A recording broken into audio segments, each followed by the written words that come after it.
Has anybody noticed that this coronavirus is so unique? It seems to actually get into our immune system and take the best parts of other viruses and utilize it for its own best interests. I worry about that because we're really far behind on our vaccinations for influenza.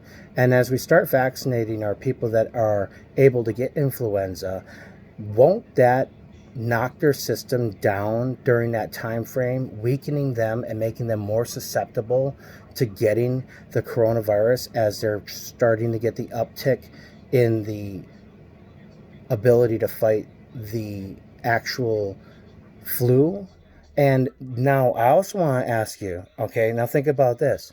If coronavirus is out stealing different parts of different RNA and using it in its own transcription, what happens if the coronavirus takes into it something like H5N3? Now, we've successfully dealt with this before, but if it spins into itself an influenza virus, and because it releases itself, it sheds through the lungs.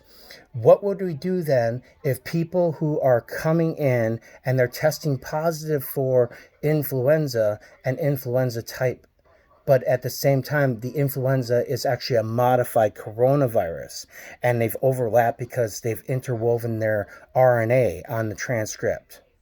It's very dangerous, and we're coming into a time.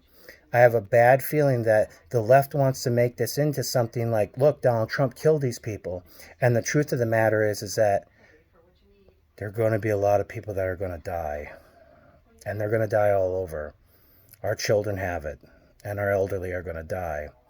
And people like Andrew Cuomo and governors won't accept responsibility for putting people back into those long-term cares or even providing it. And all these people that dump their elderly and the homeless and the jail populations are just going to spike.